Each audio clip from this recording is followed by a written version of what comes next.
Hello student, आपका मेरे channel explore socio में बहुत बहुत स्वागत है।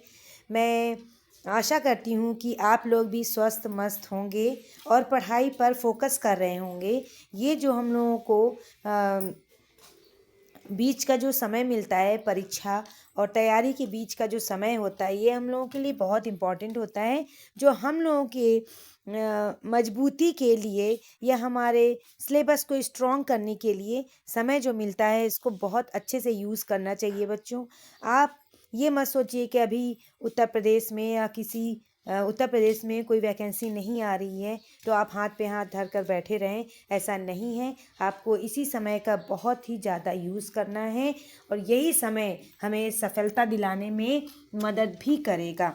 इसलिए समय को पैसे की तरह खर्च किया करिए। जैसे हम पैसे को खर्च करते हैं तो बहुत ही ज़्यादा सोच समझ कर करते हैं कि कौन सी आवश्यकता है, कौन सी इच्छा है। तो ठीक है, आवश्यकता को हम पहले पूरी करते हैं, उसके बाद में इच्छा को। तो इसी तरह से सबसे पहले आपकी आवश्यकता क्या है? एक विद्यार्थी के लिए उसकी आवश्यकता है उसका समय। उसके पास जितना समय है वो अपने पढ़ाई पर फोकस करे और पढ़ाई के साथ साथ में रिवीजन पर भी फोकस करे, बहुत ज़रूरी है। आइए हम देखते हैं समाजशास्त्र की बुक। और समाजशास्त्र की बुक ही नहीं है ये आपके अगस्त कामटे के द्वारा आज मैं अगस्त कामटे की जीवनी पढ़ाऊंगी, जो वेरी इंपॉर्टेंट है, जो आप लोगों के लिए बहुत हेल्पफुल होगी। सबसे पहले आइए जानते हैं कि अगस्त कामटे कौन थे। अगस्त कामटे को आप जानते हैं, अगस्त कामटे सेंट साइमन के शिष्य रह चुके हैं। सेंट साइमन ने सामाजिक बायोलॉजी कहा था, सोशल बायोलॉजी नाम देने के लिए कहा था समाजशास्त्र को, लेकिन अगस्त कामटे ने समाजशास्त्र को सोशल बायोलॉजी ना करके उन्होंने वो फिजिक्स के स्टूडेंट रह चुके थे अगस्त कामटे, इसलिए उन्होंने फिजिक्स के स्टूडेंट की वजह से उन्होंने इसे सोशल फिजिक्स के नाम से संबोधित करने का प्रयास किया। लेकिन उसके बाद में सोशल फिजिक्स सबसे पहले ही क्वेटलेट दे चुके थे, इसलिए उन्होंने अब इसका नाम समाजशास्त्र रखना चाहा। मतलब उन्होंने कहा कि अब इसका नाम ऐसा नाम हो जो कि समाज से रिलेटेड हो, क्योंकि ये जो समाजशास्त्र है वो समाज की संस्थाओं, सामाजिक संबंध, प्रक्रियाओं, समाज की परिवर्तन, व्यवस्था, इन सब को, सामाजिक संरचना, स्त्रीकरण, इन सब को इस समाजशास्त्र में समाहित करने का प्रयास किया गया है। तो इस तरह से इसका ऐसा नाम हो जो लगे कि हाँ, ये समाज की बुक है, इसलिए समाजशास्त्र का नाम अगस्त कामटे ने 1838 में समाजशास्त्र नाम दिया था। इनके समाजशास्त्र नाम देने की वजह से ही इन्हें अगस्त कामटे को समाजशास्त्र का पिता कहा जाता है। आइए हम देखते हैं उनकी बुक। 1822 में उन्होंने लिखा था plan of the scientific operational for the reorganisation of the society. आप देखिए, आप समाजशास्त्र के विद्यार्थी हैं तो इसलिए आप लोगों को इंग्लिश का नॉलेज, अच्छी खासी नॉलेज होनी चाहिए, जिससे कि आप जितनी भी बुक्स आती हैं समाजशास्त्र में, वो हिंदी वर्जन नहीं होता है, सब इंग्लिश में होता है। चाहे उसका ट्रांसलेट किया गया हो हिंदी में, लेकिन उसमें इंग्लिश का ही समावेश होता है। इसलिए आप इंग्लिश में ज़्यादा पढ़ने की कोशिश किया करें, ठीक है। तो बुक्स का नाम तो इंग्लिश में ही आता है, तो आप लोगों को पता होना चाहिए। समाजशास्त्र के विद्यार्थी हैं और 70 और 60% बुक्स ही पूछी जाती हैं किसी भी एग्ज़ाम में।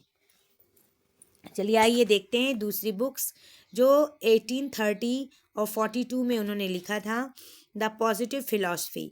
पॉजिटिव फिलॉसफी में उन्होंने प्रत्यक्षवाद की बात की थी, त्रिस्तरीय सामाजिक स्थितिकी की बात की थी और समाजशास्त्र का भी उल्लेख किया था। देखिए बच्चों, ये केवल सीरीज़, आप ये मत सोचिए कि ये केवल सीरीज़ आपके पीजीटी या टीजीटी के लिए है। ये यूजीसी नेट हो, चाहे आप असिस्टेंट प्रोफेसर हो, किसी भी कॉम्पिटिटिव एग्ज़ाम के लिए समाजशास्त्र सब्जेक्ट से संबंधित कोई भी एग्ज़ाम हो, ऑल एग्ज़ाम के लिए ये जो मैं वीडियो लाई हूँ वेरी इंपॉर्टेंट है। यदि आपको मेरी वीडियो अच्छी लगेगी तो आप अवश्य ही इसको सब्सक्राइब करिएगा और सब्सक्राइब करते ही मेरी सारी वीडियो आप तक पहुंच जाएगी। जो भी मैं वीडियो अपलोड करूंगी आप तक पहुंचेगी। तो इस तरह से आपने देखा पॉजिटिव फिलॉसफी को उन्होंने 6 वैल्यूम में लिखा था। इसीलिए मैं बुक्स के सामने ये भी मेंशन मैंने किया है कि इस बुक्स में उन्होंने क्या क्या दिया है। इससे जानते हैं आप क्या होता है, यूजीसी नेट में ये पूछा जाता है कि पॉजिटिव फिलॉसफी में उन्होंने कौन कौन से कॉन्सेप्ट दिए, ये कम पूछा जाता है। लेकिन ये पूछा जाता है कि प्रत्यक्षवाद जो अवधारणा है उन्होंने किस बुक में दी है, अक्सर पूछा जाता ही है। अब देखिए 2025 के यूजीसी नेट जून में ये पूछा गया था कि दुर्खीम की जो समाजवाद की अवधारणा है उन्होंने किस बुक में दी थी। ये एग्ज़ाम मैं दे चुकी हूँ इसलिए मैं जानती हूँ उन्होंने इस तरह से पूछा, यूजीसी नेट वाले ऐसे पूछें। तो आपको मैं इसी तरह के वीडियो आप लोगों को प्रोवाइड कराऊंगी जिससे कि आप लोगों के यूजीसी नेट असिस्टेंट प्रोफेसर सभी एग्ज़ामों की तैयारी हो सके। तो अब इसमें कितने वैल्यूम हैं ये भी पूछा जाता है। अक्सर ये क्वेश्चन पूछा जाता है कि पॉजिटिव फिलॉसफी की कितने वैल्यूम हैं, उसमें कौन कौन से कॉन्सेप्ट दिए हैं समाजशास्त्र के। अगस्त काम्टे ने कितने कॉन्सेप्ट दिए हैं। प्रत्यक्षवाद का उन्होंने नियम दिया है। पॉजिटिव फिलॉसफी में त्रिस्तरीय नियम दिया है। सामाजिक स्थिति की गतिकी की बात की है जो समाजशास्त्र की विषय वस्तु में आप पढ़ चुके हैं। समाजशास्त्र का उल्लेख भी उन्होंने किया है। अब आइए देखते हैं अगला है 1844 में उन्होंने जर्नल व्यू ऑफ पॉजिटिव्स में लिखा है। ठीक, उसके बाद उन्होंने 1851 में यानी 1851 और 54 तक उन्होंने जो लिखा था पॉजिटिव पॉलिटी उन्होंने 4 वैल्यूम उसमें बताया है। अगला है 1851 में द फिलॉसफी ऑफ मैथमेटिक्स की बात उन्होंने किया, द फिलॉसफी ऑफ मैथमेटिक्स। और 1849 में द रिलीजन ऑफ ह्यूमनिटी की बात की है। 1852 में द कैचिज्म ऑफ पॉजिटिज्म रिलीजन, इसमें उन्होंने जनतंत्र का समर्थन भी किया है और प्रेम संबंधों की स्वतंत्रता के बारे में बताया। एजुकेशन एंड सोशलॉजी इनकी बुक है और sociology of education email Durkheim की बुक है। एजुकेशन एंड सोशलॉजी काम्टे की बुक है। इंट्रोडक्शन टू पॉजिटिव फिलॉसफी की बात उन्होंने की है। द इसेंशियल काम्टे की बात उन्होंने की है। अगला आप देखें 1855 में 1855 में अप्लाई टू कंजर्वेटिव उन्होंने बात की है। Social statics and social dynamics की उन्होंने बात की है। 1843 में elementary treatise and the analytic geometry की उन्होंने बात की है। अब आइए हम ये देखते हैं कि अब मैं आपको ये बताना चाहूँगी कि अगस्त काम्टे का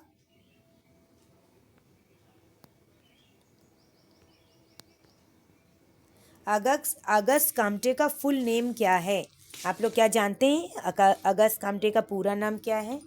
उनका नाम लिखें, आप नोट कर लीजिएगा। एसीडोर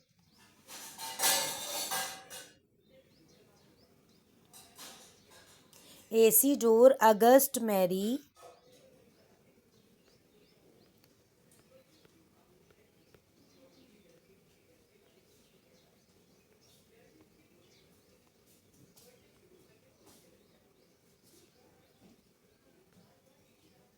एसीडोर Auguste Marie François Xavier Comte.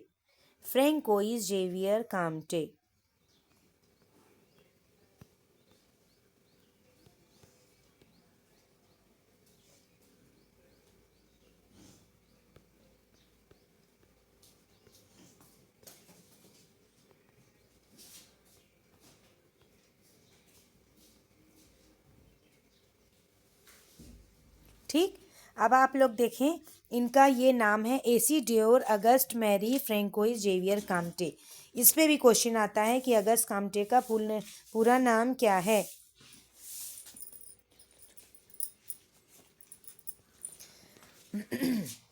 अब आप देखते हैं कि इनकी अवधारणाएं कौन कौन सी है। इन्होंने अवधारणा दी है प्रत्यक्षवाद, त्रिस्तरीय सिद्धांत, विज्ञानों का संस्करण, रेखीय सिद्धांत, ज्ञान के विकास की अवधारणा, त्रिस्तरीय नियम की बात उन्होंने की है। और मानवता का धर्म की बात की है, समाज नवनिर्माण की योजना उन्होंने बताई है और सामाजिक संगठन का सिद्धांत भी उन्होंने प्रस्तुत किया है। अब हमें देखना है कि अगस्त काम्टे का परिचय क्या है।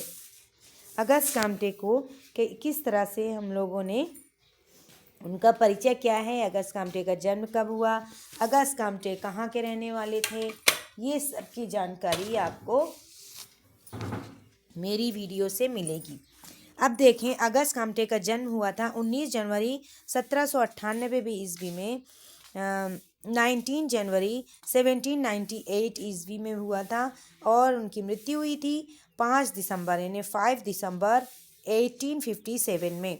अगस्त काम्टे का जन्म 19 जनवरी 1798 ईस्वी में फ्रांस के मॉन्टपेलियर नामक स्थान में हुआ था। इनका पूरा नाम Isidore Auguste Marie François Xavier Comte था।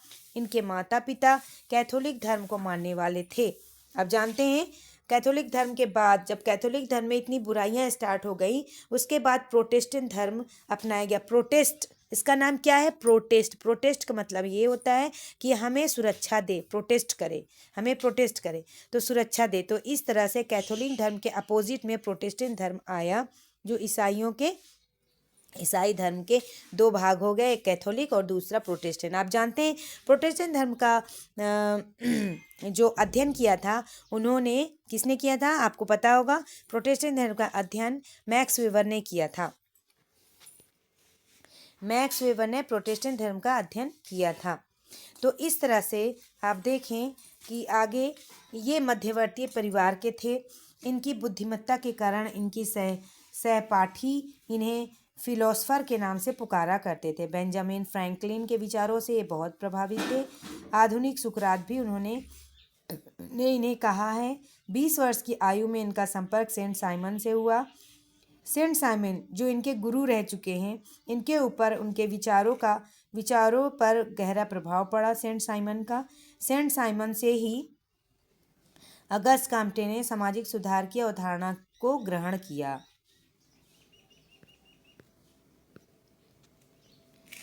सेंट साइमन से ही अगस्त काम्टे ने सामाजिक सुधार की अवधारणा को ग्रहण किया था।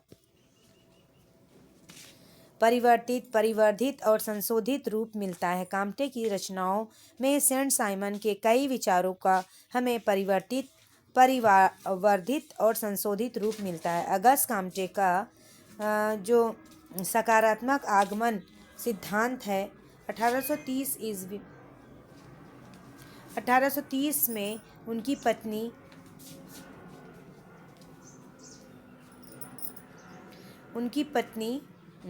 पहली कृति 1830 में उनकी पहली कृति क्या थी? The course of positive philosophy. आप जानते हैं पॉजिटिव फिलॉसफी मैंने प्रत्यक्षवाद का अभी आप ऊपर पढ़ चुके हैं कि पॉजिटिव फिलॉसफी में उन्होंने कौन कौन से कॉन्सेप्ट दिए थे। पॉजिटिव फिलॉसफी में प्रत्यक्षवाद, त्रिस्तरीय नियम, स्थितिकी, गतिकी की बात उन्होंने की थी। समाजशास्त्र का भी उल्लेख उन्होंने पॉजिटिव फिलॉसफी में किया था, जो 6 वॉल्यूम में पाया जाता है। ठीक है, फिर दूसरी कृति सिस्टम ऑफ पॉजिटिव पॉलिटी थी।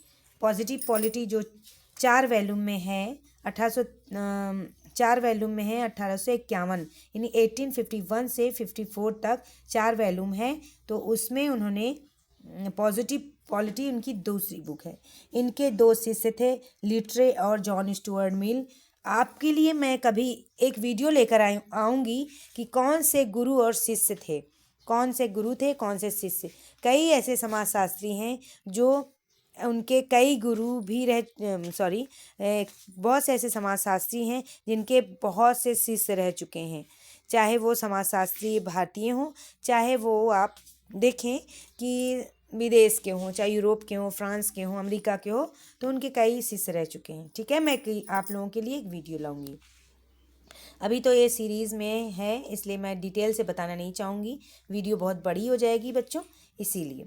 अब आप देखें, इनकी जो मृत्यु हुई थी कैंसर रोग के कारण इनकी मृत्यु हो गई थी काम्टे का। फ्रांस की क्रांति को काम्टे ने विवेक की विजय कहा है, वेरी इंपॉर्टेंट है, इसको आप नोट कर लीजिएगा बच्चों। इन्होंने इसे विवेक का विजय कहा है। फ्रांस की क्रांति को, ये वेरी इंपॉर्टेंट है। आपको किसी भी वीडियो में ये आपको देखने को नहीं मिलेगा कि ये पॉइंट टू पॉइंट आपको बताया जाए और किसने कौन सी कॉन्सेप्ट कहा है। ठीक है, तो आइए चलते हैं हम आगे। अगस्त काम्टे को मानव और सामाजिक एकता का प्रथम समाजशास्त्री भी समझा जाता है। रेमंड एरे ने ऐसा कहा है। यानी कभी क्वेश्चन आ जाएगा कि अगस्त काम्टे को मानव और सामाजिक एकता का प्रथम समाजशास्त्री समझा जाता है, ये किसने कहा है? तो ऐसा कहा है रेमंड एरे ने। सामाजिक सिद्धांत और सांस्कृतिक इतिहास में ऐसी कम ही समस्याएं होंगी जो काम्टे ने विचार ना किया हो, ऐसा बार्न्स ने कहा है। ये जितने भी छोटे छोटे कॉन्सेप्ट हैं ये आपको देखने को नहीं मिलेंगे। सभी लोग ये बताएंगे कि समाजशास्त्र की बुक क्या है, सॉरी अगस्त काम्टे की बुक क्या है, उनकी जीवनी क्या है, उन्होंने कौन से कॉन्सेप्ट दिए। लेकिन ये आपको कोई नहीं बताएगा कि अगस्त काम्टे के बारे में कौन से थिंकर ने क्या कहा है। तो मैं ये भी लेकर आई हूँ कि कौन से थिंकर ने आप लोगों को अगस्त काम्टे के बारे में जो विचार दिए गए हैं वो किसने कहा है।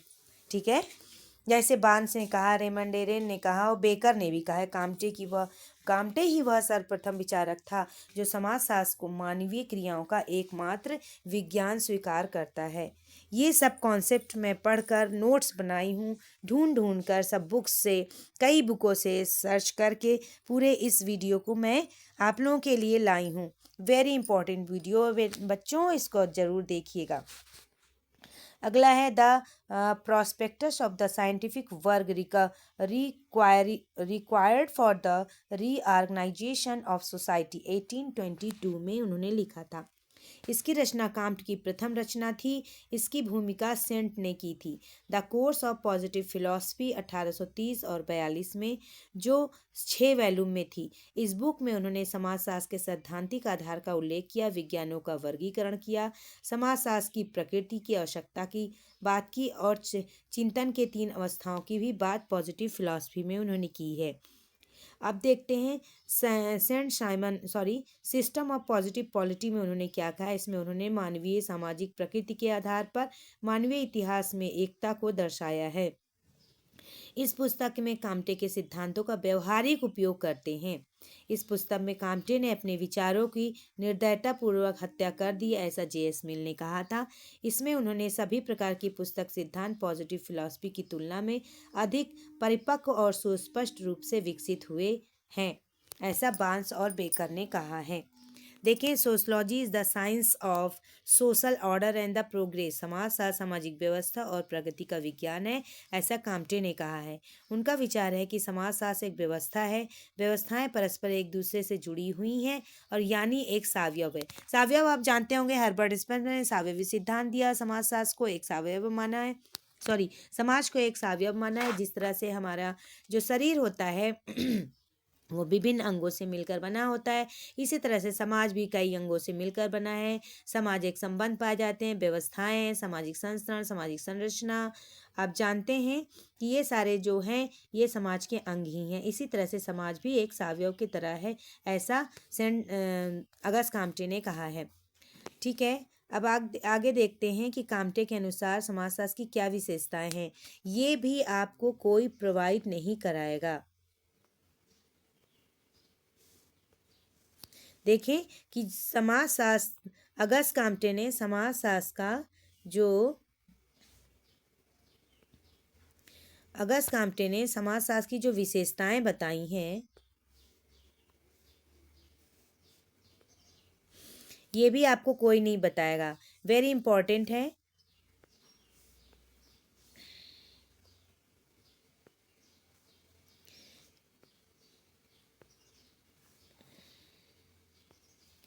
ये वेरी इंपॉर्टेंट है बुक, ठीक, बुक नहीं सॉरी, विशेषताएं। एक अमूर्त विज्ञान है, एक समन्वयात्मक विज्ञान है, निष्पक्ष अध्ययन है, मानव प्रकृति का ज्ञान है, भविष्यवाणी करने वाला विज्ञान है, सामाजिक पुनर्निर्माण का विज्ञान है। अब आप देखते हैं कि समाजशास्त्र की कितनी शाखाएं उन्होंने बताई हैं। समाजशास्त्र की 2 शाखाएं बताई, सामाजिक स्थैतिकी, सामाजिक भौतिकी, सामाजिक गतिकी। और उन्होंने विज्ञानों के 3 स्तरों का नियम भी बताया है। धार्मिक स्तर, 3 स्तरों का जो नियम आप जानते हैं, धार्मिक स्तर, तात्विक स्तर, फिर प्रत्यक्षवादी या वैज्ञानिक स्तर। अब आइए देखते हैं कि उन्होंने प्रत्यक्षवाद के बारे में क्या कहा। प्रत्यक्षवाद का मतलब वैज्ञानिकवाद। काम्टे को प्रत्यक्षवाद का जन्मदाता कहा जाता है। देखिए, इससे पहले, प्रत्यक्षवाद से पहले जैसे उपयोगितावाद आया, व्यवहारवाद आया, तो इस तरह से अलग अलग थिंकर भी आए, लेकिन समाजशास्त्र को व्यवस्थित, सुव्यवस्थित और क्रमबद्ध विज्ञान बनाने का श्रेय सिर्फ अगस्त काम्टे को है। जो क्रमबद्ध रूप से अध्ययन किया जा सके, वैज्ञानिक रूप से उसका प्रत्यक्ष अवलोकन किया जा सके, वर्गीकरण किया जा सके तथ्यों का, और तथ्यों का विश्लेषण भी किया जा सके, फिर उसके आधार पर भविष्यवाणी की जा सके। तो आइए अब देखते हैं कि हम वैज्ञानिक विधि का प्रयोग प्रत्यक्षवाद कहलाता है। तो प्रत्यक्षवाद की कुछ विशेषताएं हैं। समाज में कुछ ऐसे निश्चित नियम होने चाहिए, अध्ययन की वैज्ञानिक प्रणाली होनी चाहिए, तार्किक व्याख्या पर बल देना चाहिए, तर्क पर बल देना चाहिए, अंधविश्वास नहीं करना चाहिए, ये विज्ञान का लक्षण नहीं है। सामाजिक पुनर्निर्माण का कारण, साधन, धर्म और विज्ञान का समन्वय और ज्ञान का समन्वय। प्रत्यक्षवाद के प्रमुख विभाग है विज्ञानों का दर्शन, वैज्ञानिक धर्म और नीति, प्रत्यक्षवादी राजनीति। प्रत्यक्षवाद का जन्म जाता ही सबसे कम प्रत्यक्षवादी था, ऐसा जॉन स्टुअर्ट मिल ने कहा है। ये वेरी इंपॉर्टेंट लाइन है बच्चों, जो कि समाजशास्त्र के बारे में कहा गया है। अगस्त काम्टे के बारे में कहा गया है, जॉन स्टुअर्ट मिल ने कहा है। आपको ये वीडियो इस तरह की वीडियो या इस तरह के कॉन्सेप्ट आपको सिर्फ मेरी वीडियो में ही देखने को मिलेंगे, क्योंकि और कोई भी ऐसे थिंकर नहीं है जो समाजशास्त्र अगस्त काम्टे के बारे में किस थिंकर ने क्या कहा, इस तरह के अवधारणाएं आपको दे सके। इसलिए मैं बहुत सी बुकों को सर्च करके और बहुत सी बुकों को पढ़ करके उसमें के नोट्स ढूंढ कर मैंने तैयार किया है कि कौन से थिंकर ने क्या कहा है। वेरी इंपॉर्टेंट है बच्चों, ये आपके लिए जो मैं लाई हूँ आप लोगों के लिए, ये very important John Stuart Mill का कथन है। ठीक है, ये विश्वास करना अत्यंत सरल है कि वहाँ दो काम्टे थे, एक तीक्ष्ण बुद्धि वाला वैज्ञानिक तो एक सामान्य प्रतिभा वाला धार्मिक व्यक्ति, ऐसा रोलिन चैम्बल्स ने कहा है। ठीक, ये भी बहुत इंपॉर्टेंट है, क्योंकि इस तरह के जो कॉन्सेप्ट हैं, इस तरह के जो कथन है, ये बुक्स में आपको देखने को नहीं मिलेंगे, ना ही किसी वीडियो में आपने देखा होगा, क्योंकि इसी तरह के कॉन्सेप्ट अक्सर एग्ज़ाम में हम लोगों को फंसा देते हैं और हम लोगों के नंबर कम हो जाते हैं। इसीलिए मैं इन सब कॉन्सेप्ट को भी जोड़ने की कोशिश की हूँ। मेरी वीडियो को आप सब्सक्राइब करिए, मेरी वीडियो अच्छी लगे तो दोस्तों तक शेयर करिए, मेरी वीडियो को लाइक भी करिए, जिससे कि मैं आप लोगों के लिए अच्छी से अच्छी वीडियो ला सकूं। वेरी इंपॉर्टेंट है बच्चों। अब देखिए किस तरह से उन्होंने कथन कहा है समाजशास्त्र के बारे में। समाजशास्त्र एक नवीन विज्ञान है, ये आप जानते होंगे। समाजशास्त्र विज्ञानों की रानी है, ऐसा काम्टे ने कहा है। अब देखें विज्ञानों का संस्करण के बारे में उन्होंने बात की है। विज्ञानों का संस्करण में सबसे पहले स्थान गणित का है, खगोल शास्त्र का है दूसरा, भौतिक शास्त्र तीसरा है, चौथा रसायन शास्त्र, प्राणी शास्त्र, फिर समाजशास्त्र। उसके बाद उन्होंने कल्पना की थी कि समाजशास्त्र के बाद अब अगर कोई विज्ञान आएगा तो वो होगा नैतिक शास्त्र। ठीक, अब आप देखें समाजशास्त्र विज्ञान के पदानुक्रम का मुकुट भवन है, ऐसा काम्टे ने कहा है। समाजशास्त्र को एक समन्वयात्मक विज्ञान कहा है। समाजशास्त्र सामाजिक जीवन के किसी भी विशिष्ट पक्ष का अध्ययन नहीं करता, जो समाज का अध्ययन समग्रता से करता है। काम्टे ने कहा है एक भविष्यवाणी करने योग्य है।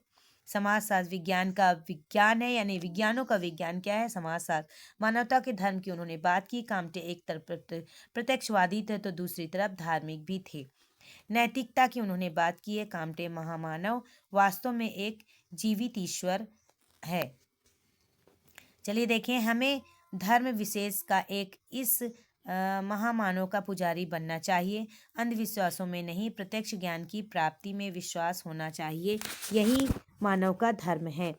Catechism and positivism, positive philosophy, प्रत्यक्षवाद, त्रिस्तरीय सिद्धांत, विज्ञानों का संस्करण, positive polity, religion of humanity, catechism of positivism, religion, education and sociology, शिक्षा का समाजशास्त्र, विज्ञानों का संस्करण, ऐतिहासिक उद्भव और विकास का क्रम, एक दूसरे पर निर्भरता का क्रम, व्यापकता। देखिए ये जो विज्ञानों का संस्करण मैंने ऊपर अभी आपको बताया है, किस तरह से ये जैसे गणित, खगोल शास्त्र। तो ये इनका क्रम किस प्रकार के, किस आधार पे उन्होंने ऐसा कहा है और किस आधार पे सबसे कठिन समाजशास्त्र को माना है, सबसे इजी गणित को माना है।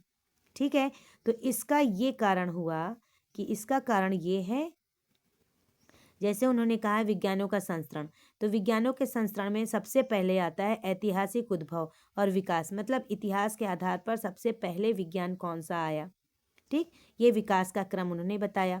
दूसरा है एक दूसरे पर निर्भरता का क्रम, किस तरह से एक विज्ञान दूसरे विज्ञान पर निर्भर है, इसका उन्होंने क्रम दिया। ये आता है, वेरी इंपॉर्टेंट है, आप याद करिएगा। इसमें वेरी इंपॉर्टेंट बातें बताई गई हैं जो आप लोगों के लिए वेरी इंपॉर्टेंट है। जैसे ये ऐतिहासिक उद्भव के आधार पर उन्होंने विज्ञानों का संस्करण दिया। ठीक है, दूसरा है कि दूसरा आप देखें कि एक दूसरे पर निर्भरता, यानी एक विज्ञान दूसरे विज्ञान पे निर्भर है। जैसे गणित किस पे निर्भर है, गणित पर कौन निर्भर है, खगोल शास्त्र। ठीक, इसी तरह से अलग अलग विज्ञान एक दूसरे पर निर्भर हैं। फिर व्यापकता का बढ़ती डिग्री, किस तरह से किस तरह से जो विज्ञान है वो एक विज्ञान से ज़्यादा व्यापक होता जा रहा है। यानी समाजशास्त्र उनके अनुसार, अगस्त काम्टे के अनुसार समाजशास्त्र सबसे व्यापक सब्जेक्ट है। ठीक है, तो व्यापकता का बढ़ती हुई डिग्री और उनकी विषय वस्तु की जटिलता की गतिकी। ठीक, अगला है तथ्यों के परिवर्तन और परिवर्तनशीलता की डिग्री, और तथ्यों के परिवर्तनशीलता की डिग्री के बारे में भी उन्होंने बताया है। तो इस तरह से आपकी ये वीडियो कंप्लीट हुई बच्चों। अब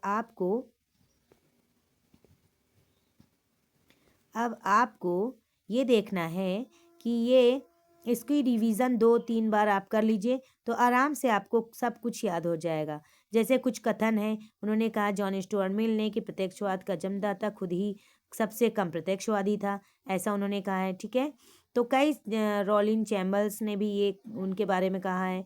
और समाजशास्त्र के बारे में अगस्त काम्टे ने कौन कौन से कथन दिए हैं, ये भी वेरी इंपॉर्टेंट है बच्चों। ठीक है, तो अब आपको सबसे पहले देखना है बुक, उसके बाद में देखना है उनकी जीवनी, उसके बाद में उनको देखना है प्रत्यक्ष, उन्होंने किस तरह से कौन कौन से कॉन्सेप्ट दिए हैं और उनके कॉन्सेप्ट में, उनकी कौन से बुक में कौन से कॉन्सेप्ट दिए गए हैं, ये भी जानना बहुत ज़रूरी है। उसके बाद में आपको इसी तरह से विज्ञानों का संस्करण, प्रत्यक्षवाद, ये इन सब के बारे में बताया गया है। तो आप ये इस वीडियो को कई बार आप याद कर लीजिएगा, कई बार पढ़ेंगे तो आपको एक बात आपको याद हो जाएगी। और ये जितने भी इसमें कॉन्सेप्ट है, कोई फर्जी या बनावटी या दिखावटी नहीं है कि मुझे वीडियो बनाने का बड़ा करने का शौक़ है। जितना भी आप लोगों के लिए इम्पोर्टेंट है मैं सब कुछ लेकर आई हूँ, जो आप लोगों के लिए वेरी वेरी इम्पोर्टेंट वीडियो रहेगी। आप मेरे चैनल को सब्सक्राइब करिए, और चैनल अगर अच्छी लगी मेरी वीडियो तो लाइक भी करें और शेयर करें, अपने दोस्तों तक भेजें। मेरे चैनल पर आने के लिए आप सबका बहुत बहुत धन्यवाद। Thank you so much. अब नेक्स्ट वीडियो में मिलते हैं बच्चों। Thank you so much.